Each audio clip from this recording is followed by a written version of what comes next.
Gente, há algumas semanas o Hugh Jackman deu uma entrevista dizendo que ele nunca usou anabolizante para se preparar fisicamente para o papel do Wolverine. Se você acredita nisso ou não, são outros 500. Mas eu achei curioso porque ele disse que usou no começo, mas depois parou quando percebeu os problemas que aquilo podia dar. E aí, se você puxa as fotos, esse é o Hugh Jackman no primeiro X-Men de 2000 e esse é o Hugh Jackman em Wolverine Imortal de 2013. Tudo bem que tem Photoshop nessa imagem aqui, mas a diferença é gritante. Eu até conheço pessoas que têm algo próximo desse corpo. Ele parece algo real, algo razoavelmente atingível, mas eu não conheço ninguém que tem esse corpo aqui, exceto meia dúzia de influenciador no Instagram que vive disso. E se a gente for pegar outras referências de heróis hoje, é esse corpo ultra bombado, ultra definido que virou a norma. E é até celebrado, de certa maneira, né? Vocês lembram do Thor ficando pelado no último filme? Então a minha pergunta é,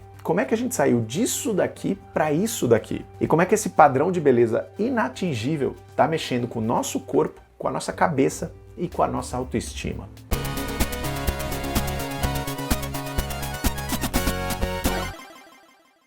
Aqui no canal Gay Nerd, a gente fala de cultura pop e questões da vida gay, às vezes tudo ao mesmo tempo. Se tudo isso te interessa, já dá um like no vídeo, se inscreve aqui embaixo e ativa o sininho para receber todas as notificações. A relação das HQs de super-heróis com o culto ao corpo é super antiga. Ela existe basicamente desde o começo. O design do Superman, que é o primeiro super-herói, foi inspirado nos artistas de força que se apresentavam em circos, que eram exibidos quase como se o corpo musculoso fosse uma aberração, né? Tipo a mulher barbada, os gêmeos siameses. Inclusive, eu não sei se você sabe, mas esses artistas costumavam se apresentar só de sunga, e é por isso que a roupa do Superman tem a sunga por cima da calça. Nos Estados Unidos, durante a década de 40 e 50, um dos anúncios mais comuns dos gibis era o Método Atlas, que era um curso que você recebia pelo correio para aprender a treinar o seu corpo e supostamente ficar super sarado. Ele foi criado pelo fisiculturista Charles Atlas, que era o próprio garoto propaganda do curso e que é considerado o pioneiro do marketing de fitness. E as propagandas eram um caso à parte, assim. Elas já apelavam para aquela coisa de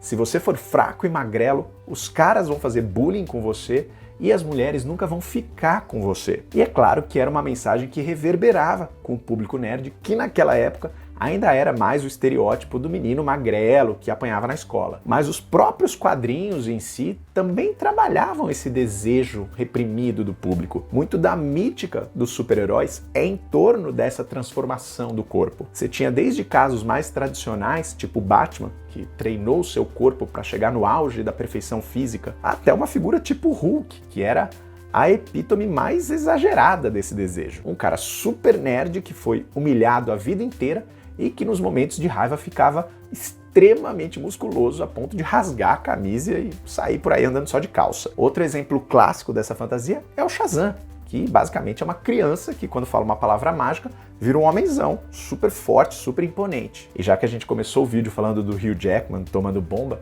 o que é o soro do super soldado do Capitão América, se não uma metáfora para o anabolizante? Então essa mentalidade propícia para uma série de transtornos de imagem corporal sempre existiu no público dos quadrinhos, mas esse público antes era super restrito. É evidente que com a chegada e o domínio dos super-heróis no cinema, isso atingiu uma escala infinitamente maior e virou a referência física para uma grande parcela do público. E nesse sentido é até interessante contar uma historinha super importante para você. Você sabe por que a Disney comprou a Marvel? Não foi por causa dos filmes. Os filmes ainda estavam bem no comecinho, não era tudo isso que é hoje. A Disney comprou a Marvel porque ela fez uma pesquisa de marketing e descobriu que ela tinha uma marca de merchandising super forte para as meninas até os 12 anos mais ou menos, que eram as princesas Disney. Mas ela não tinha uma marca desse tipo para os meninos. Ela estava perdendo o público ali dos meninos mais ou menos na faixa dos 8 anos, que era quando eles começavam a deixar de se interessar por carros, né? Aquele filme da Pixar, que também era um campeão de merchandising. Eles precisavam de personagens que funcionassem para a galera a partir dos 8 anos, chegando ali na adolescência e até talvez um pouco além.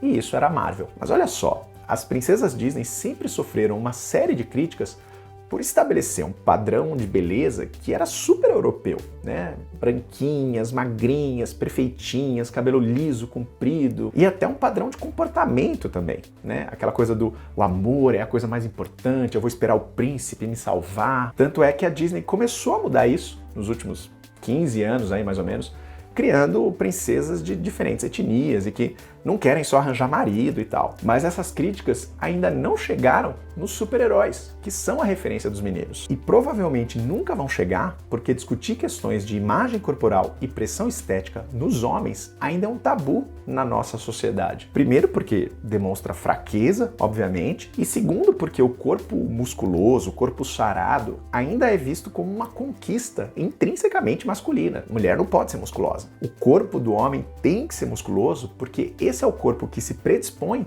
para a guerra, né, para a destruição e para a conquista sexual, que são os dois objetivos primários dos homens segundo a masculinidade tóxica. Então assim, praticamente não existe super-herói gordo, por exemplo. Eu já fiz um vídeo sobre isso, eu vou deixar aqui para você assistir, e os comentários que eu recebi na época era como se eu tivesse batido na mãe do seguidor. A galera, assim, irritadíssima com a ideia. Mas a gente nem precisa ir tão longe. E se fosse um corpo comum? Um corpo de gente que não é magra, mas também não é gorda. E também nunca pisou numa academia. A gente realmente acha que um personagem tipo um Magneto, que controla eletromagnetismo com o cérebro, precisa ter um peitoral de que parece que ele ergue 80 quilos no supino todo dia? Enfim, voltando ao assunto. A hegemonia dos super-heróis no cinema intensificou essa questão porque agora a gente estava vendo seres humanos de verdade atingindo esse nível de estética física. Nos quadrinhos, né, no papel, tudo bem, é desenho, o papel aceita tudo. Mas aí a gente começou a ver gente como o Henry Cavill, o Chris Hemsworth, aparecendo com um físico que é inacreditável. E não por acaso, são dois dos homens que os gays mais consideram como referência de beleza no mundo. Mas o pior talvez nem sejam eles. Talvez sejam outros atores que saíram de um corpo fora desse padrão e chegaram nesse padrão. Porque aí, além de tudo, ele vende aquela mensagem de, tá vendo? Com força de vontade, qualquer pessoa pode conseguir. Eu não sei se vocês lembram como foi quando saiu a primeira imagem do Chris Pratt, todo rasgado pro Guardiões da Galáxia, porque até então ele era só um comediante acima do peso, meio bobalhão no Parks and Recreation. Ou mais recentemente o Kumail Nanjiani, que também era um comediante e subitamente apareceu com uma foto mega saradão para viver o Kingo em Eternos. Concomitantemente a tudo isso, esses últimos 20 anos da ascensão dos super-heróis na cultura pop também foram os 20 anos da ascensão das redes sociais. As pessoas não percebem isso e é até estranho a gente ter que ajudar as pessoas a se lembrarem de como era a vida antes das redes sociais, mas assim, no seu dia a dia, você não tinha contato com pessoas ultra musculosas e ultra saradas. Você não era tão impactado por essa imagem, por essa referência. Talvez você tinha ali na sua academia ou no seu bairro um cara que era mais grandão e tal, mas no máximo você via, sei lá, em capa de revista. Sua capa de revista você tinha que ir na banca pra ver. Talvez no cinema, mas mesmo assim, nos anos 90, o herói de ação não era um cara super bombadão. O Tom Cruise não tava super malhado pro Missão Impossível, sabe? O Brendan Fraser em A Múmia,